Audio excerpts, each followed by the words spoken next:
Hi, Misha here, and time for another Blackbox. And as I said last time, this one is going to actually have a topic for once. The last ones I've done have just basically been me talking about life and the news and what have you. But when I started doing Blackboxes, I actually had things I wanted to talk about. Now, yeah, I could talk about the frankly awful events this past weekend. I could talk about the war in Ukraine. I could talk about Finland and Sweden joining NATO. I could talk about those things. But instead, let's talk about something almost as controversial online, Star Trek Picard, specifically Season 2. And, even more controversial, I'm going to say right off the bat, I liked it. I enjoyed it. I nearly loved it. So there you go. There's my conclusion. But let me explain why. I don't think I'll probably convince anyone or change any minds, but you never know.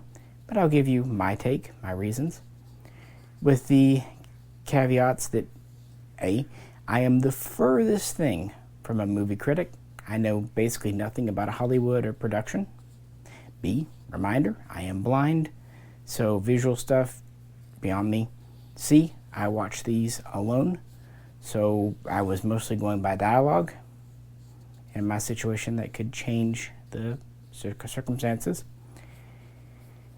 So with that said, out of the way, let me get my Star Trek bona fides, and then we'll discuss kind of episode by episode, and then I'll do more of a general overview towards the end.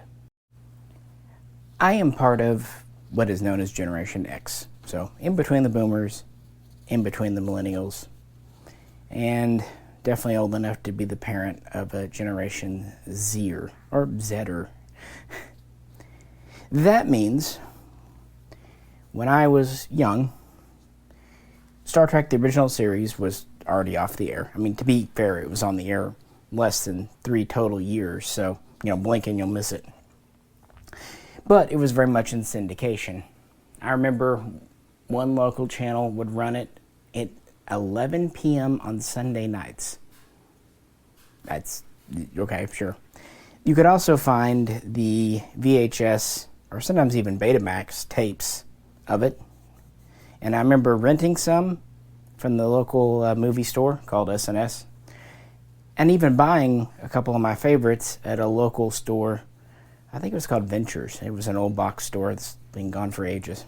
Things like Space Seed and Balance of Terror, the very best. In fact, I bought The Cage when it very first came out. I remember that very clearly. They finally released it on VHS in 1986. I think I bought it in 87, but I had to save up money for it. And that was really neat. That was still when Gene Roddenberry was still alive. When I was very little, I was more into Star Wars. Understandable, considering the subject matter, and Star Trek was a little more cerebral. That's not to say they definitely don't have the goofy moments. My earliest Star Trek memories are watching Wrath of Khan, probably on HBO. I would have been too young when Wrath of Khan came out to probably go to the theater, or probably didn't want to go. And watching I almost said Revenge of Spock. There we go. That would be an interesting Mandela effect, now wouldn't it? The Search for Spock. I remember watching that quite clearly. Actually, for a while, I kind of ended up missing the motion picture. It never played it on HBO, or maybe I just missed it. And, of course, I remember when all these things came out. I remember when Next Generation came out, and I saw Season 1, at least bits of it, and thought, this shit's weird. Even as a young kid, 10 years old or less, I thought, this is weird. I remember the episode with the Binars kind of intrigued me because I remember watching it. That stuck in my mind. But then other episodes like Angel 1, I'm like, I don't know what's going on. I remember even asking my parents, I said, do they actually have women in the future? Because it's just, I don't know. It was just strange. Season 2 was a little more attractive to me. I remember the episode where Silence Has Lease. Was that it? What was the one with the fake Yamato Anyway, that one stood out in my mind because of the green guy on the viewing screen and all that. And a few other things stood out. And then, of course, like a lot of people, it was season 3 that really drew me in. In fact, I don't think it was until I heard on probably the playground, or maybe I would have been in the beginning of junior high when that came out, that, you know, the Borg and all this, I heard about the Borg. I must have missed Q-Who, because I remember my friend telling me about these new enemies, the Borg, and then Picard and all that, and that actually got me intrigued. So for the summer between seasons 3 and 4, I kind of caught up watching reruns, so that when the conclusion of Best of Both Worlds came out, I watched it. And then, of course, I remember Deep Space Nine coming out, and you have to remember, when Deep Space Nine came out, people didn't hate it, but it was like, this isn't Star Trek as we know it. This isn't on the ship. These people are a little weird. You had people like Brashear and Kira that were a little one-dimensional in the beginning, but, you know, you did have O'Brien, so it couldn't be all that bad. And so I watched it when I could, but I didn't really get involved until watching the end of season 2. And I remember when they first introduced the Dominion, and then the magazines, the Starlog or whatever, were advertising this new ship, the Defiant, and that was cool. And I think that hooked a lot of people. Voyager, unfortunately, while I did watch season 1, season 2 transferred to UPN. We did not get a UPN, so I actually didn't get to watch Voyager much. A friend who did have UPN would sometimes record episodes for me, but that was only for like season 2 and half of them when he had time, you know, that kind of thing. So it wasn't till later that I kind of caught up on Voyager, although I did get to watch the finale when it was airing, because by that time we did have UPN, or I think maybe my girlfriend did. And then Enterprise, and, well, I liked Quantum Leap, so I was predisposed to like it. Full confession, I actually didn't mind Nemesis. It has lots of problems, but I saw it in the theater. I enjoyed it. Again, lots of problems, still enjoyed it. I'm capable of doing that. Again, because I'm not a movie critic. I get it. I'm probably much harder on things like guns or history textbooks than the average person would be, because that's my field. So when cinephiles and people that are really into theater and arts of that nature have complaints, I completely respect that. I just don't share it. Although I did think the ending of Enterprise was bullshit. I actually think what they were trying to do with the end of Enterprise was pull like a Babylon 5 end of season 4, the deconstruction of falling stars type thing. I think they were hoping they would get picked up, so they didn't really want to end it, and they wanted to end the season 4 that could be just kind of retconned later if needed.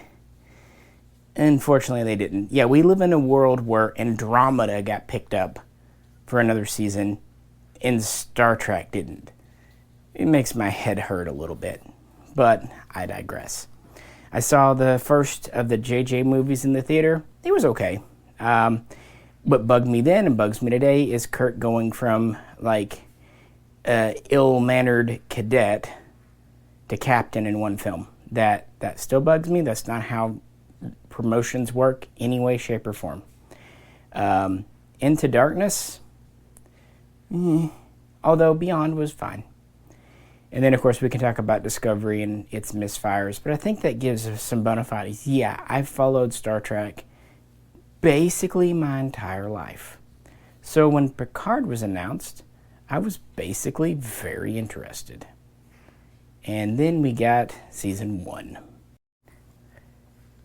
Full disclosure, I didn't outright hate season 1. However, it tested me. It tasked me, if you will. It tasked me. Patrick Stewart's in his 80s. Gotta expect that. Brent Spiner, still doing really good. I liked that they brought back some kind of popular secondary characters like Hugh. Years ago at a Star Trek convention. Yes, I did go to a few when I was younger.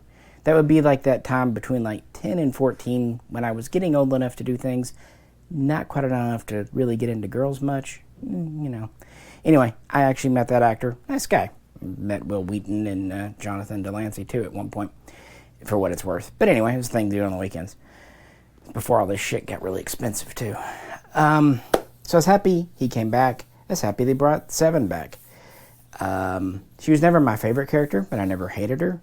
And her having a relationship, a knowledge of Picard makes perfect sense. Two XBs in the Federation, and just his prominence, and it would make sense that they would bump into each other. Why not? I mean, we even see Picard and Janeway interacting in Nemesis, so yeah. It even actually makes perfect sense to me that Seven would not go into Starfleet. It's just a terrible fit. Mercenary, kind of a Texas Ranger, sure. Chain of command, blah, blah, blah, going to academy. Nope, not really.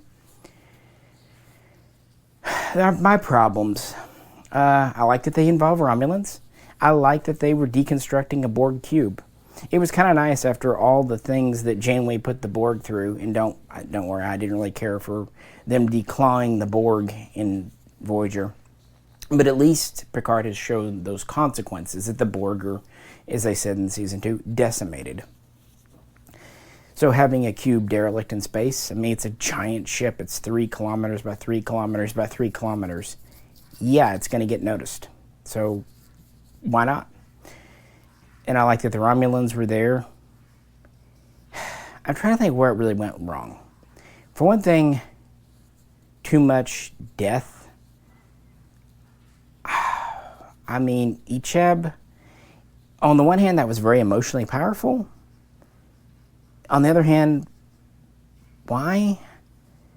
And kind of the same with Hugh. I think if Hugh had been the only death, they'd be like, well, here's a good way for him to go out. Every actor likes a death scene. But it just, I don't know. Too bloody, too actiony. And then, of course, there's the disrespect shown to Picard throughout the show, which is, of course, vindicated. I will say high points were Riker and Troy coming back, especially Troy. I think really she did her best acting in that. And that's not, she was never my favorite either, but whatever. And Riker coming back for a couple of great. And I really don't even mind that they didn't have the full crew. That's fine. People drift apart. Years, 30 years have gone by. It would be a little weird if those same 7, 8 people were still hanging out together. But it just,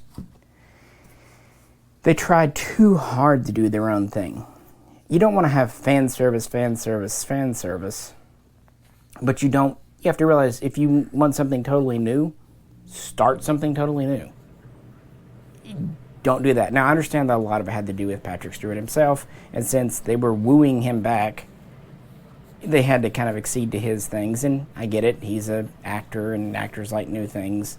And at his age, he probably doesn't give a crap. I mean, he's going to do what he wants to do. He's past the age of caring what other people think. So Season 1 had its high points. It was a mixed bag at best. I wouldn't call it complete trash. It at least did have actors that I cared about. And, anyway, it was okay. So when Season 2 was announced, a lot of people got really excited. Like, there was a lot of websites saying, they fixed everything, it's going to be great. I was skeptical. But it's got Q in it. So, of course, I'm going to tune in. Because, I mean, Picard and Q together is just as good as it gets. So, Season 2. I watched episodes as they came out. Usually, they came out at 2:01 a.m. here, based on our time zone. Usually watching them at like 2:05 in the morning that night. Even when we had the tornado, the next day I watched it at my parents' house when I had to go down there. So let's do an episode-by-episode kind of breakdown.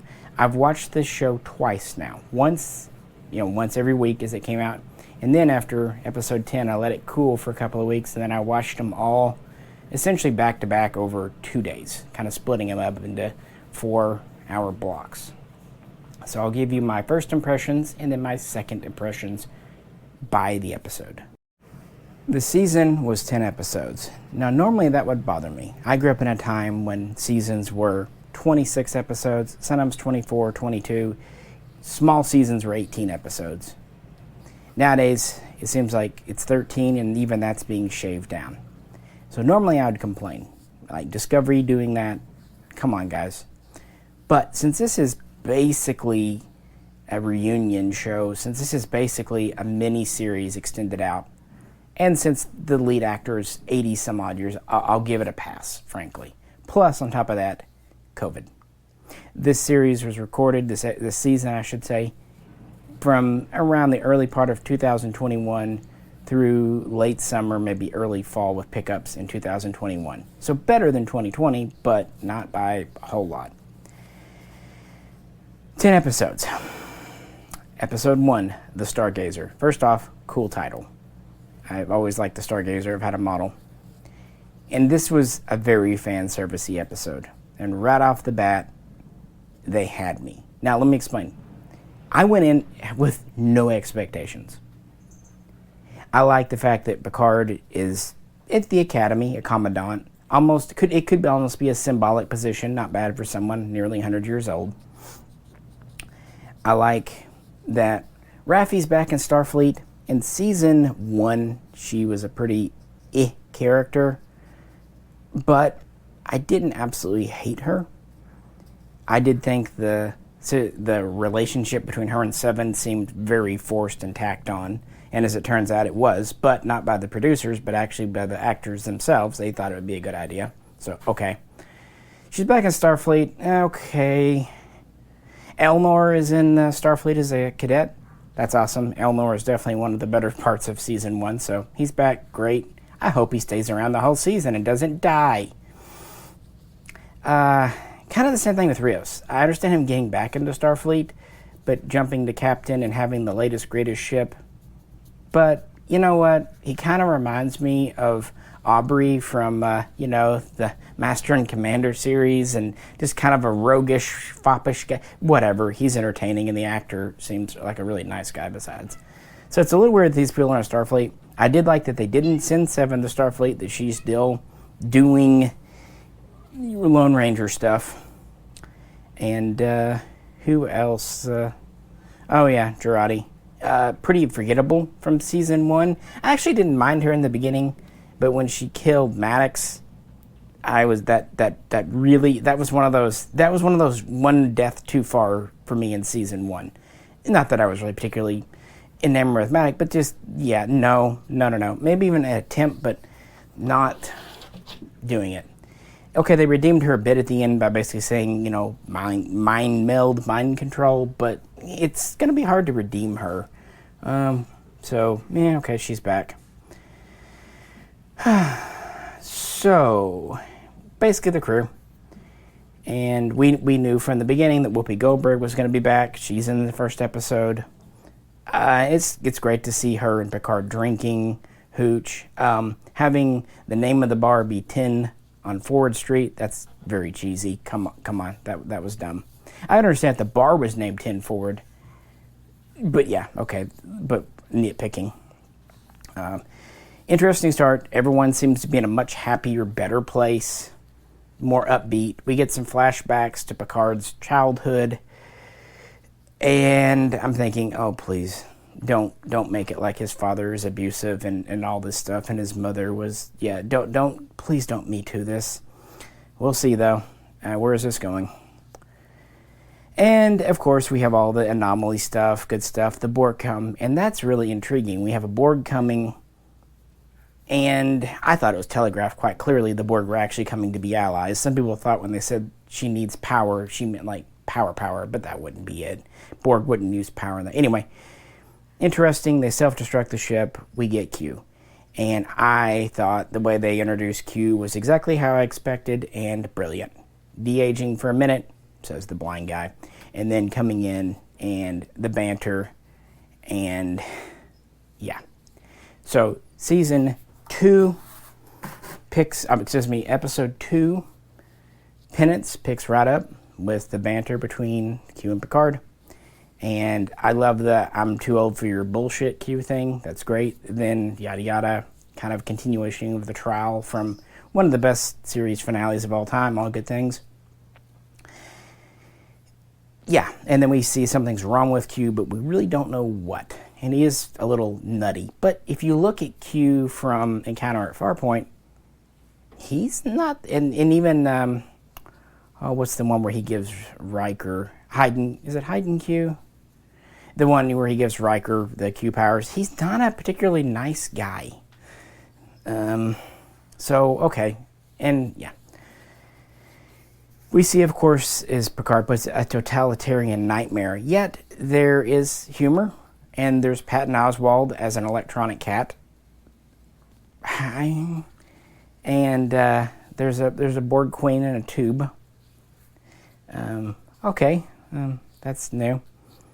And, yeah, see this thing and got to go back, change time. And at least they admit right out that they're kind of taking the time travel thing from Star Trek 4. Whatever, go around the sun, use the Borg since they don't have Spock. Great.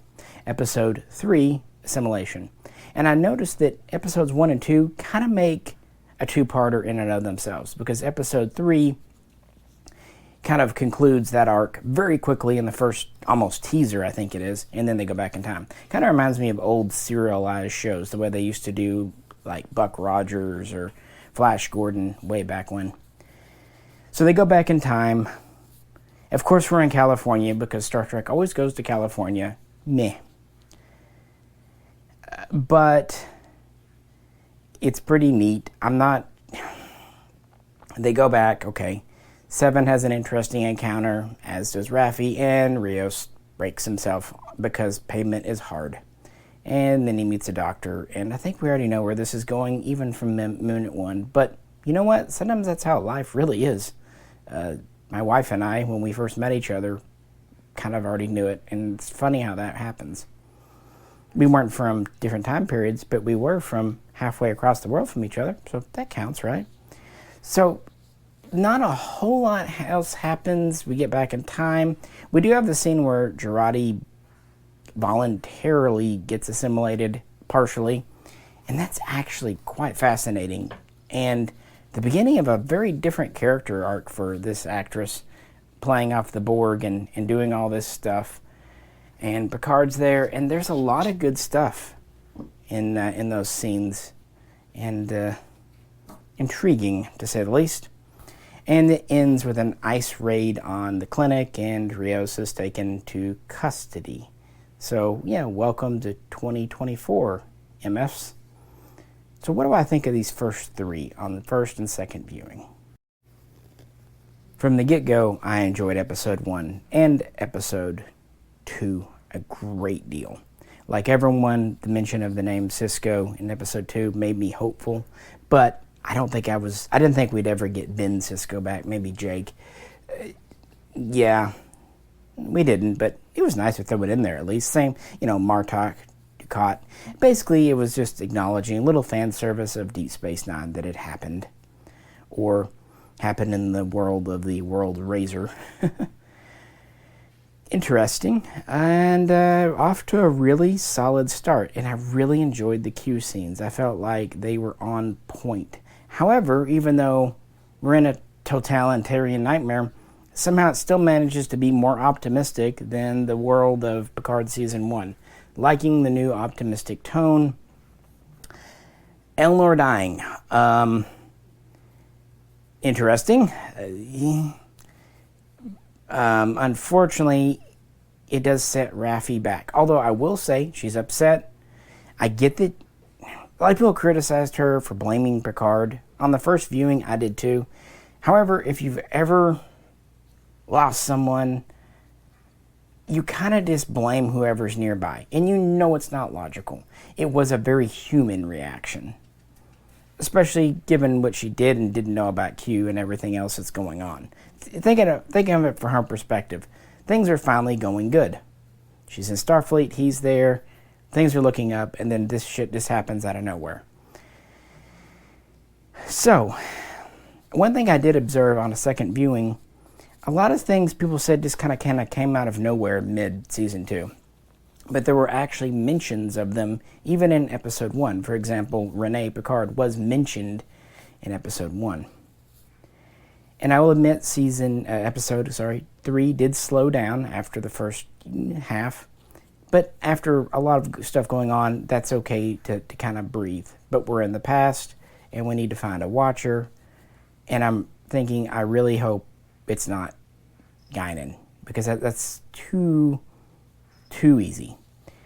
So, upon first watching, second watching, the first two episodes stayed about the same for me, and I would say episode 3 slightly improved for me when I had an idea of where they were going with things. But knowing we only had 10 episodes and not knowing things, I was like, come on, we don't need to be wasting time. But knowing it now, it was actually okay in the grand scheme of things to slow down a bit.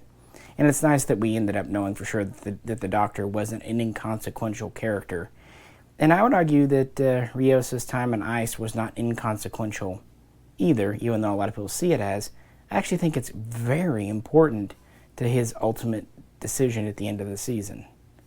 So with that, let's kind of move into the mid-season. Episode 4, The Watcher. And this is going to be about finding the Watcher. And Rios being in ice detention. And this is an episode on first viewing that did come across as overtly heavy-handed about social political views, especially when we encounter Guinan. But you know what? She has a dog, a rescue dog at that, and I'm a big fan of people that do rescue animals. So I'm going to give it a shot. But I told my wife, I said, yeah, this is going to piss some people off or irritate them, because it was not couched at all and did come across as a little preachy. But even then, I have to remind myself, Star Trek has been a little preachy. The thing is, we just don't see some of the old stuff as that today, because what they were preaching then has become much more socially acceptable, or even the norm in some cases. But context matters a lot. This was a slower episode again, and first watching, I'm very mindful that we're nearly halfway through the season, and some places we're saying, oh, we're going to stick in the past just for a few episodes and go forward.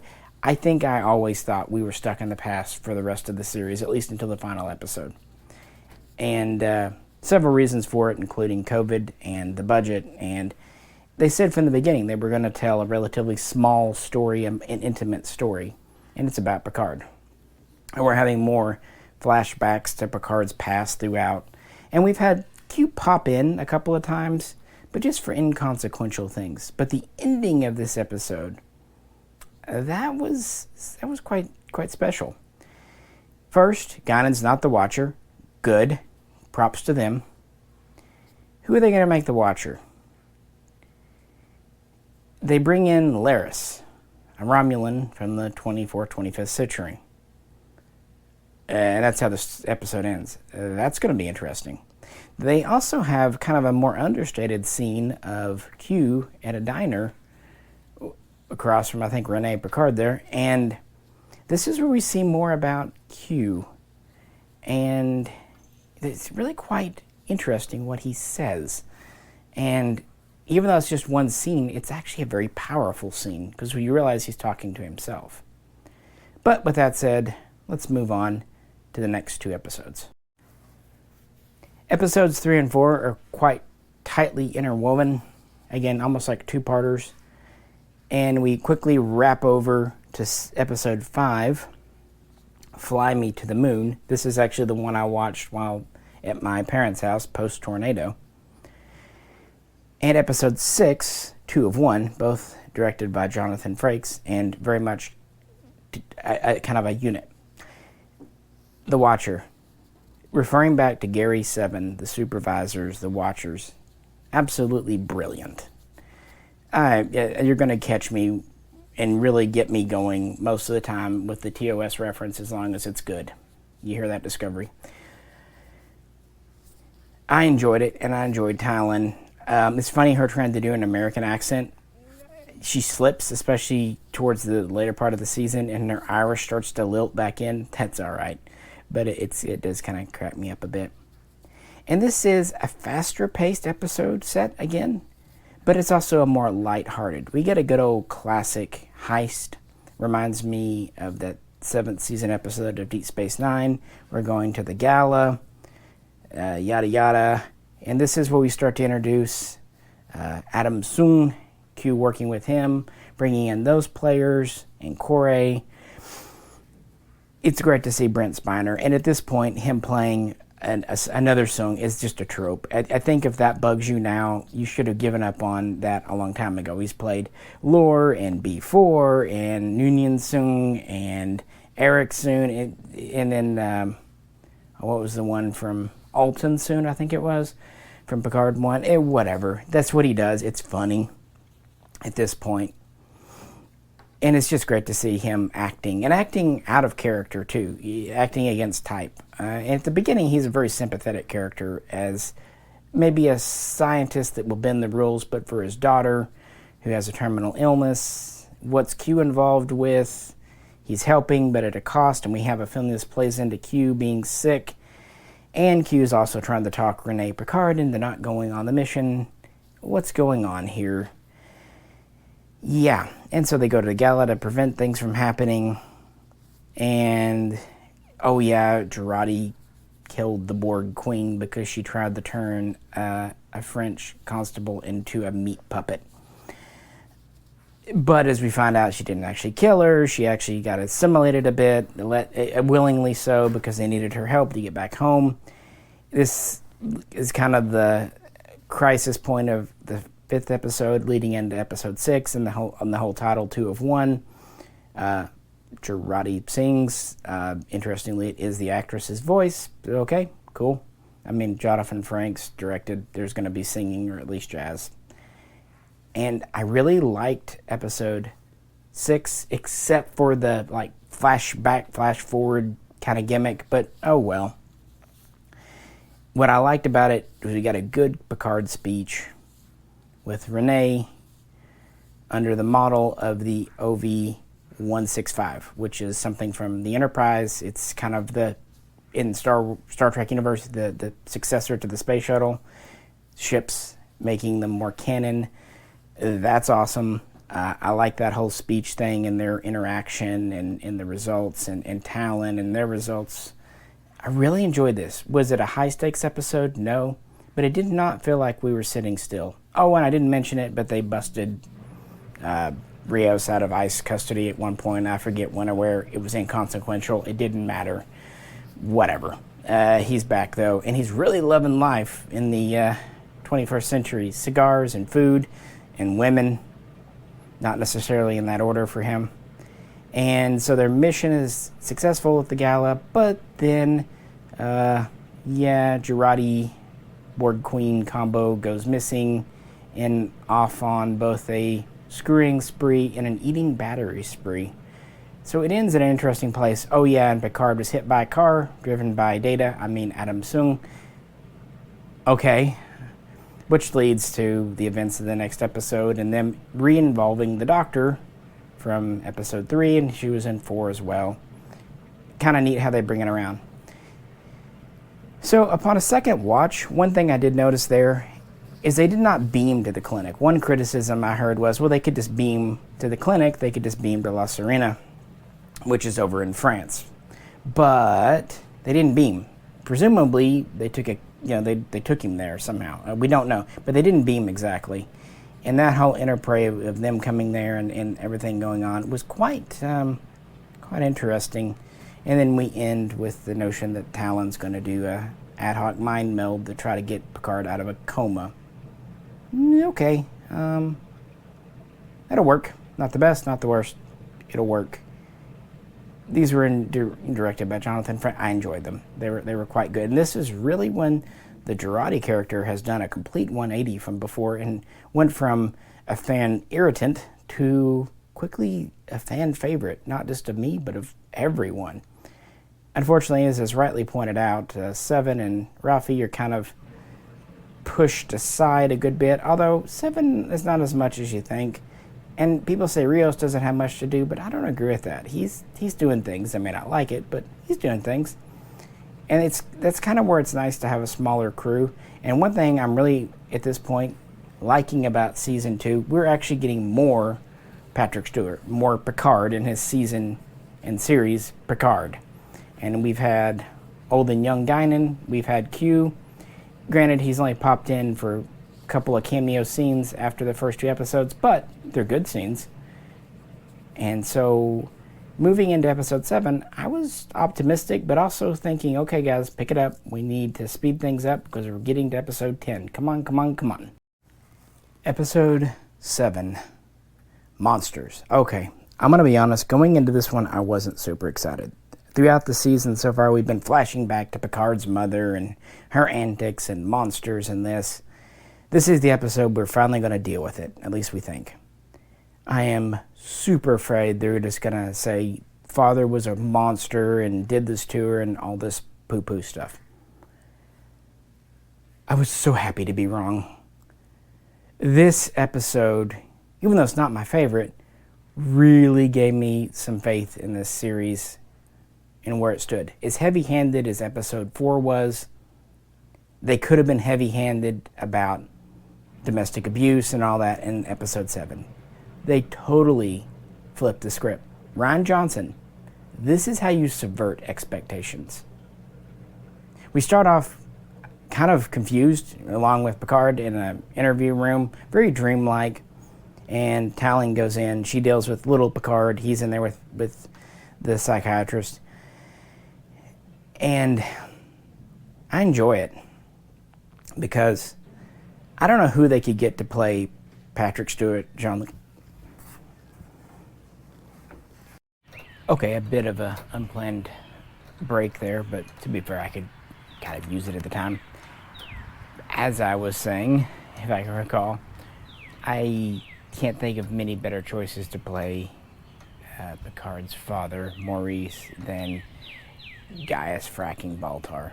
I knew as soon as I heard the voice, and from when I've read, his face was at first obscured. And yeah, he was pretty prominent in the episode, and very much himself.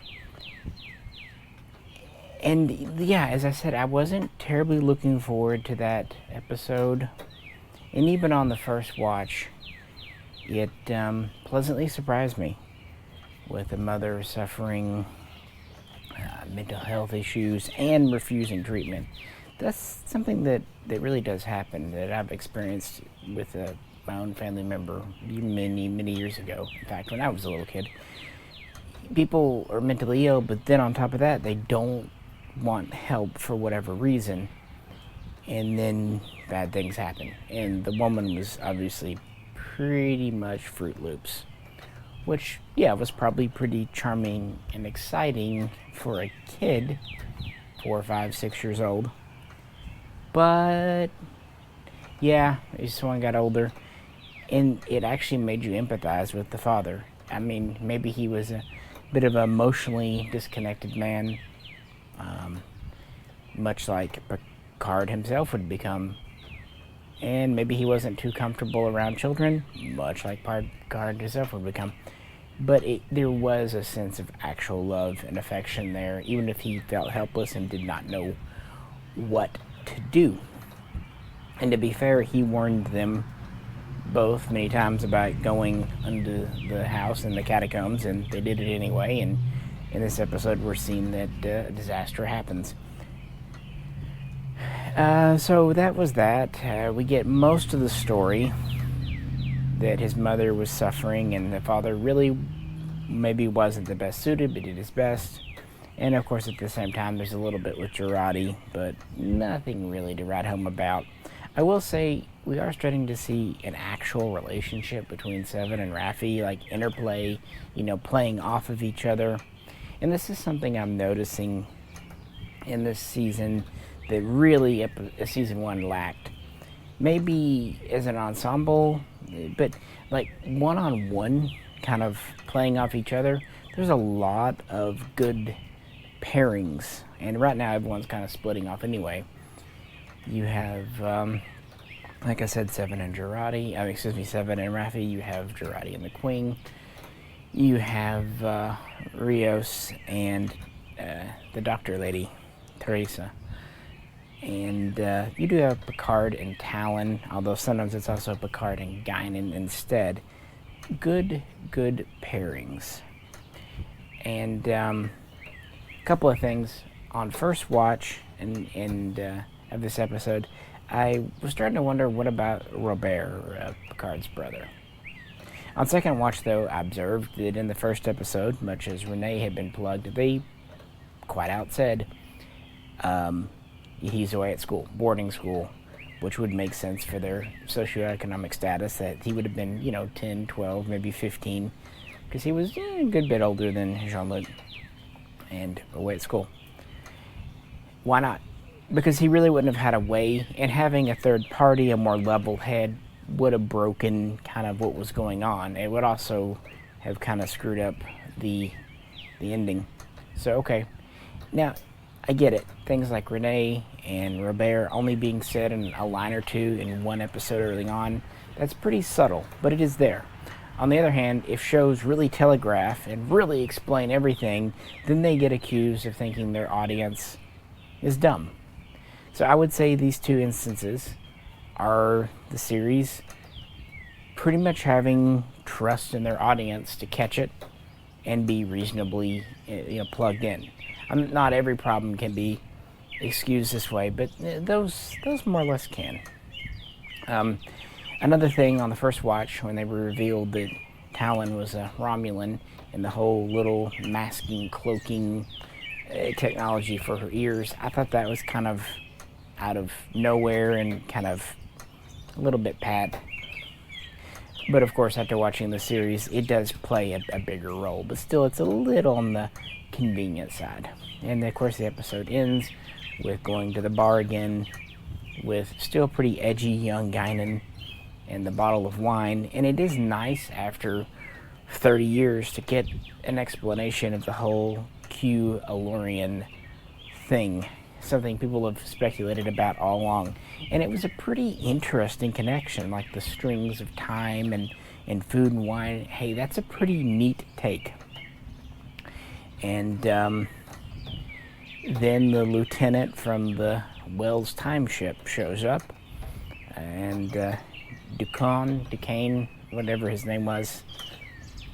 I haven't seen Voyager. I've seen it Voyager at least a couple of times, but not as well versed as that as I am TNG. Like I said, growing up, and when I was in my young 20s, we didn't have UPN for a while. Anyway, he shows up and arrests them, and that ends the episode, which is kind of interesting. You're left thinking, what's his role in this?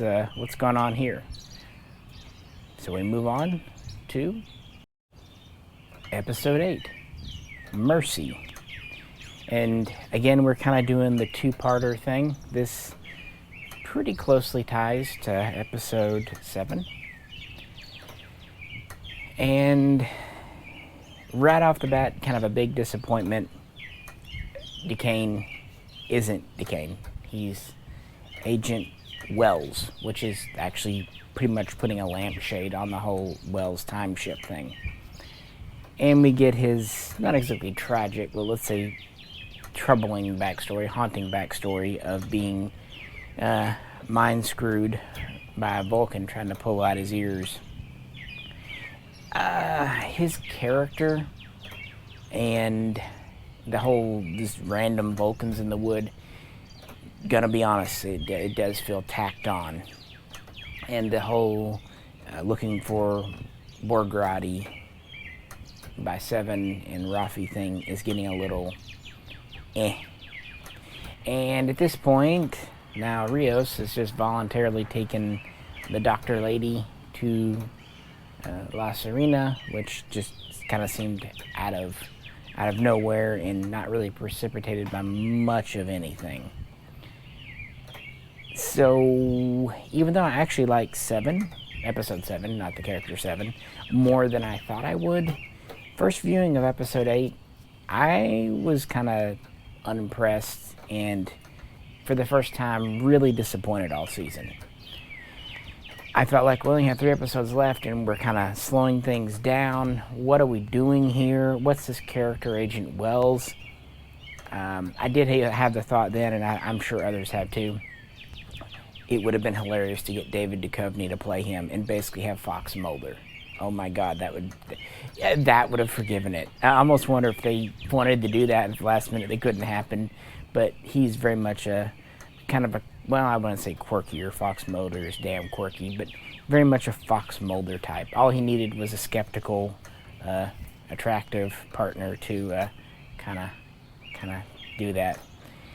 I just felt like this late in the season, it seemed a little odd to introduce a whole new person and a whole new thing. Although I did love the scene between Q and Guinan. That was great. And showing his powers being diminished and him trying to evaporate her and no luck. And what have yous. So first viewing, I was none too pleased, to be honest. It felt like a waste of time. Second viewing, well, let's wrap back around to that. But for now, let's move on to Episode 9, Hide and Seek. So, in the last episode, the end of it soon calls in some mercenaries, which many pointed out seemed kind of out of nowhere. And then they get assimilated, at least quasi-assimilated, using 21st century nanoprobes, not full. So in episode 9, we have Soong, Borg Queen, and the assimilated mercs. They're not special forces, they're ex-special forces, meaning probably they were dishonorably discharged, or at least discharged, and became, they were basically Blackwater, okay? Taking La Serena. And of course Rios is there, they have to get out, and there's this whole thing. Rios goes back to the clinic again, and everyone's left to do. And this is also when they kind of go into the catacombs and wrap up the Picard thing with Talon. And we found out that not only did his mother suffer, and kind of at the end of episode 7, I was left in the impression that she was killed in an accident, maybe drowned under the catacombs. It sounded like his father said he could only save one of them before the water rose. I don't know. Turns out, no, he got her safely back home, locked her in her room for her unsafe. Picard let her out. She hung herself in the observatory. Okay, that would traumatize anyone. And that's a big enough deal. I can honestly see a Psyche burying that for decades. If it was a smaller event, it's bad enough having a mother with issues. It's even worse if she dies. It's even worser if you really were inadvertently guilty of helping that move along.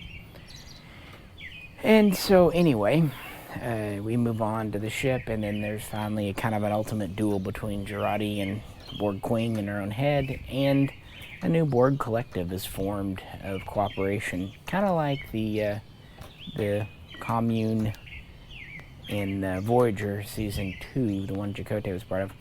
So the Borg take La Serena and leave, meaning the Borg line pretty much over, but now we've got Soong, and now we have no ship. Oh, and then the title of the game, Hide and Seek, it does also refer to the fact that we get Lenore back as a hologram, and that was pretty cool. Some thought it was weird that he found a sword on board the ship. I don't. That makes perfect sense for the Confederacy ship. Why not?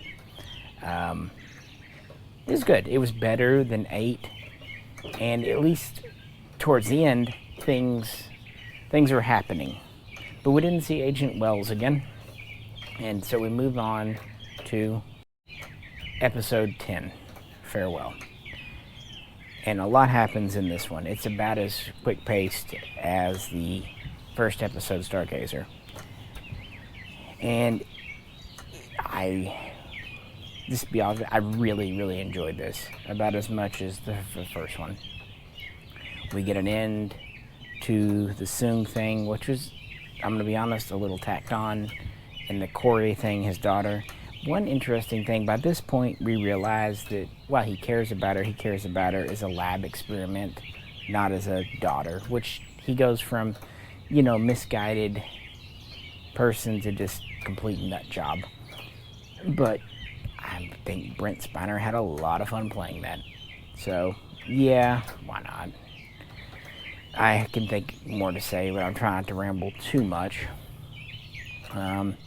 And it's interesting now that the more or less disillusioned and fed up young Guinan is starting to get a little more faith in humanity through meeting Picard and a few other activities, including Agent Wells letting them go and kind of figuring out his own backstory and the trauma he suffered at the hands, literally, of Vulcans. And, so we defeat him. The space probe launches. I'm a sucker for any kind of space flight stuff. I like real-world NASA stuff. And I love the idea, even though it won't happen, that we're actually, in just 2 years, going to be mounting a interstellar mission to Europa. God, I would love if we lived in that world. And then we get to kind of the meat of it with Q and acceptance, and that's kind of what it's about. We know by this point he's dying, and we know also at this point his last thing was actually a selfless act. It kind of reminds me of the third season episode with Q when he becomes human. And while at first he's a complete jerk, at the end actually does show some... He has his moments. We even saw it with his son in Voyager Season 7. But he's dying, and you do kind of get that thing between him and Picard. And basically it's him teaching a lesson of self-forgiveness. And that's a hard thing to teach. You can't just sit around a bottle of wine and get someone to forgive themselves. It really does require an internal struggle, journey, discovery, whatever you'd like to call it. And if you don't know what I'm talking about, just wait, because at some point in your life, you will. And acceptance of that and ability to move forward. Maybe is it a bit trite and dramatic? Sure, but, Patrick Stewart's a Shakespearean actor. Drama is kind of part of the whole package.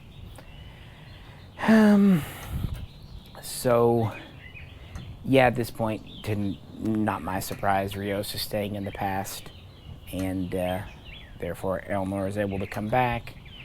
Seven and Rafi seem to actually have a legitimate relationship that I didn't believe it in season 1, but this one actually seems plausible. And then we go back to the future. Q basically uses his life essence, what remains, to send them back. That's the end of him. And just the whole scenes with Q and Picard. People complain that he wasn't in it much. He was in, I think, 8 out of the 10 episodes.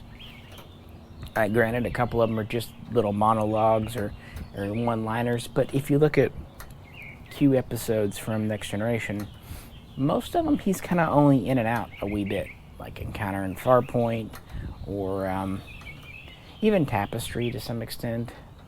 I don't know. He's kind of pops in. He's one of those people that I can't say I'd ever have too much of him, but a little bit does go a long way at the same time. Q-Hu, I don't think he wasn't on screen just a ton for that one either. So they're Back to the Future, and as we'd all kind of guessed at that point, the funky Borg queen was Jurati after 400 years, and we have a friendly Borg, more or less, although a little bit disconnected from humanity. We get back to the ship, and the fleet's used to stop a stellar event. I've heard some people say it would destroy most of the quadrant. They actually say most of the sector. Sector and quadrant are very different things. So, a few star systems. Think of like the thing that killed Romulus. So they stopped that. I wonder if they're going to tie that into Romulus. And that kind of more or less sets us up for season 3. And then we go back and end at Guinan's bar with old Guinan. And it's good. I mean, I'm glad they Whoopi Goldberg popped in one more time. And it was all nicely wrapped up. And after seeing the end, I did have some different thoughts about the last few episodes, and some criticisms I had were kind of eschewed, and the second long watch kind of got rid of some more. So, just off the top of my head, I originally thought Rios showing Dr. Lady and her son, the ship, was just completely irresponsible. But, looking back on the second watch, she saw Picard laying there open. She had the incidents with the shock paddles, the breaking. Then he beamed over a medical device and other little things like that. He was pretty much backed into a corner. And I'm going to be honest, he was smitten by her. And if you had a spaceship with all kinds of cool technology and you were liking a person, come on, how much of an excuse would you really need to take him there? Yeah, I mean, at that point, she'd already seen stuff. What are you going to do? He's human. It showed. And he did consider staying in the past, but then he said he didn't. But then when they thought they were stuck in the past in episode 10, you could tell he was as happy as a clam. He got what he wanted without ever having to make the irresponsible decision. So after that, and then they can go back, him saying, I'm staying, again, very human decision. And that kind of recontextualized his whole arc for me. The ice thing, a lot of people see it as a waste of time. I don't. Aside from being a social commentary on something, you can agree with it or not, and I'm not saying I do or don't, but it is a real world thing. They didn't make ice up. Throughout the season, he's enjoyed cigars, he's enjoyed food, he's enjoyed sex.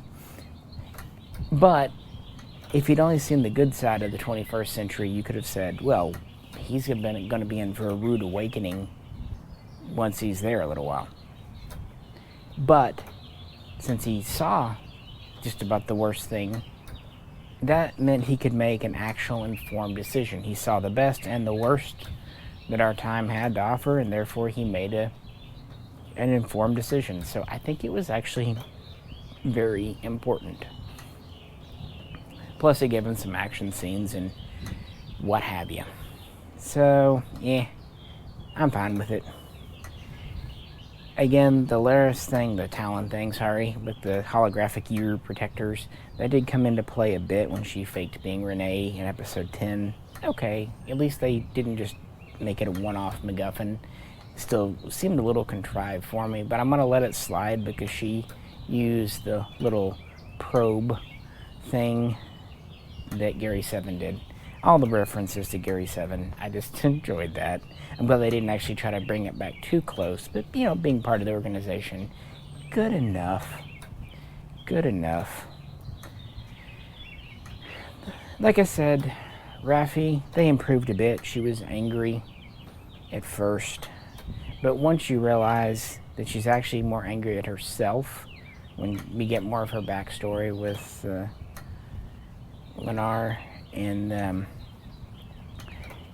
what is it, episode 7, 8, whatever it was, it makes more sense, because she was very angry, and I get it.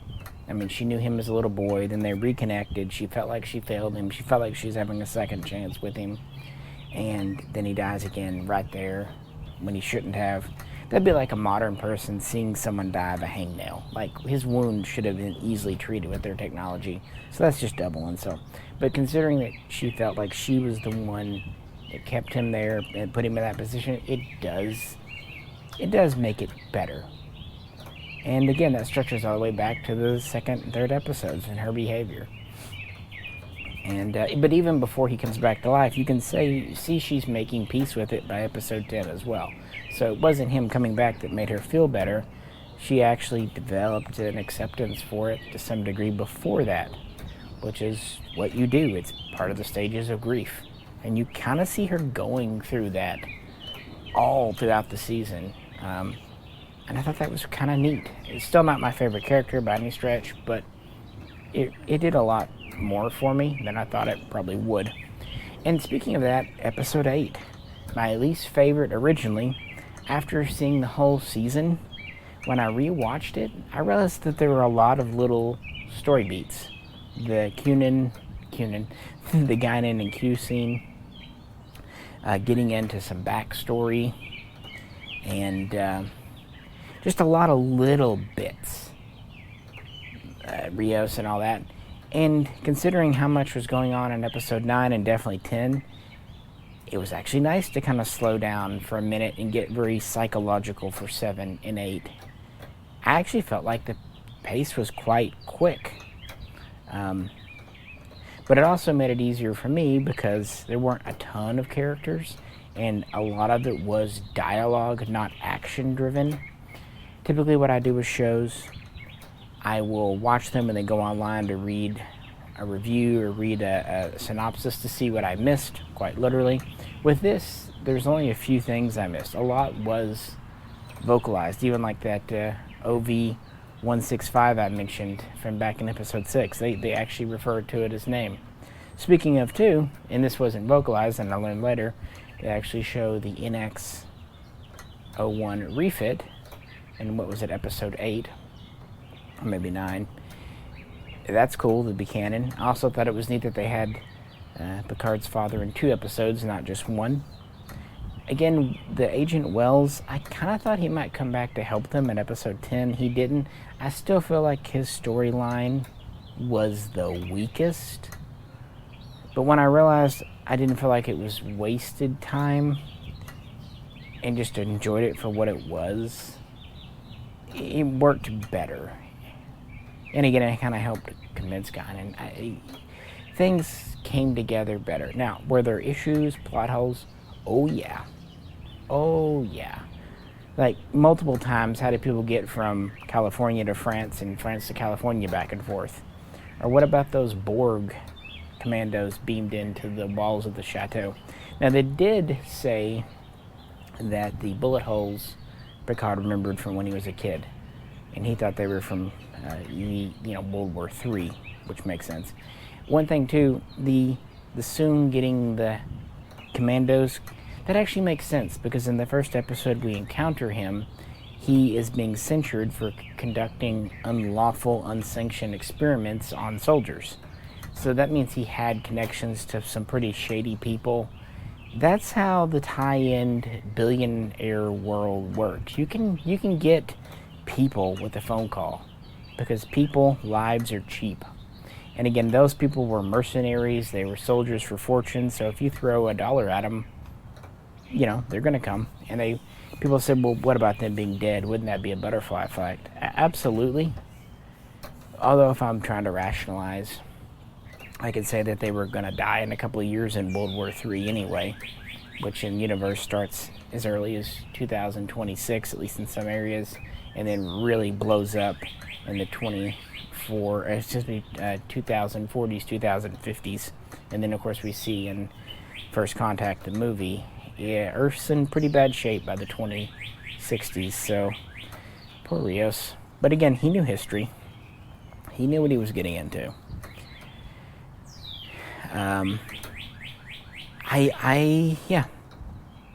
Like I said at the beginning, I did like it, and it held together on the second viewing. When I watched it as basically a big movie over a couple of days and kept things in mind and kind of knew where we were going, it held together. Sometimes you watch something for the first time and you like it, and then you watch it for the second time and it starts to kind of break apart. This was kind of the opposite. I enjoyed it okay the first watching, but it improved with the second. And that's rare for me. I rarely watch something twice, especially close together. Years later, sure, I might do that. But that's what I thought. And that's just, again, what I thought. And I think it is how you go into something. If you go in, and not this, but a lot of things, people online will say months before something comes out, I know it's going to be terrible. And then when it comes out, they'll say, see, I told you it was going to be terrible. If you go in with that mindset, chances are that's what you're going to see. Now, that doesn't mean it is or isn't terrible. It just means if you think you're going to hate something, you're probably going to hate it. If you go in thinking you're going to like something, you have a better chance of liking it. And if you go in kind of neutral, well, probably a fair chance. If you go in hating something, you're going to take any opportunity to rip it, even for things that may not be plot holes.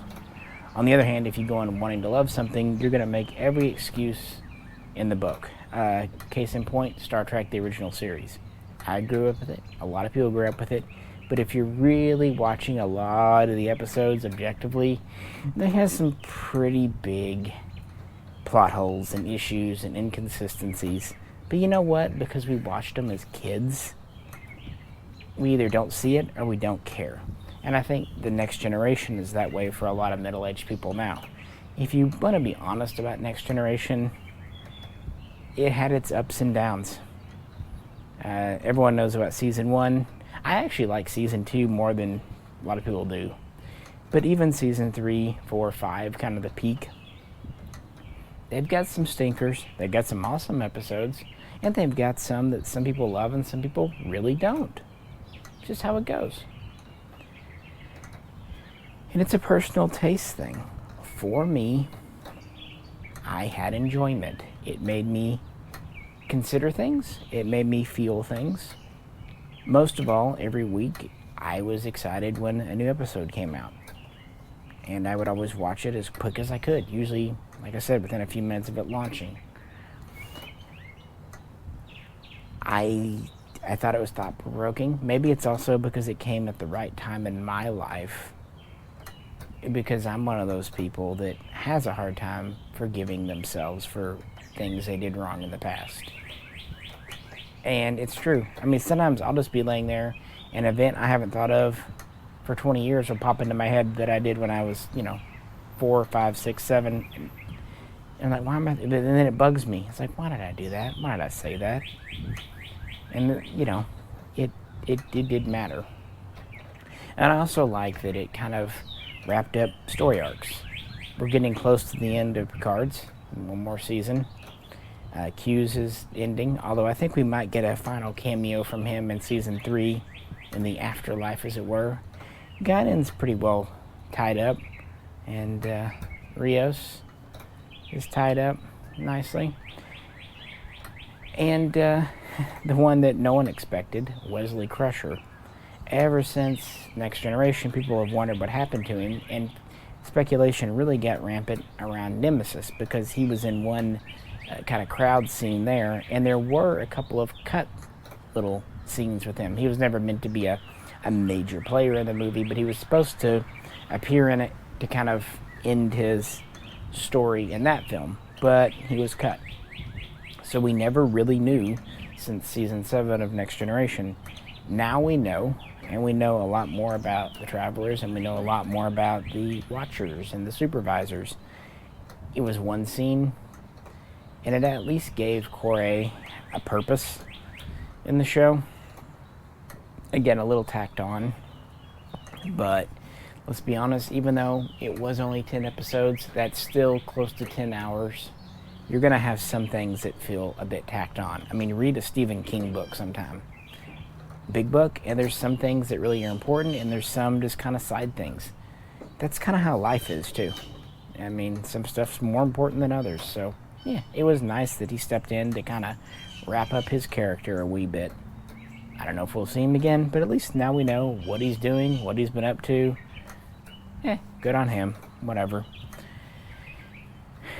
There's a lot of nice stuff like that, and it's interesting to finally kind of catch up after the Borg, after Janeway pwned him, and it'll be interesting to see. I don't think this is the entire Borg. I would imagine the original evil collective is still out there somewhere in shambles, but this other version is doing its thing, and maybe they'll be powerful enough to kind of take those in now. I'm not sure, but yeah, I enjoyed it, and I have my own reasons, and those who don't, I get it. There are complaints I could level, but you know what?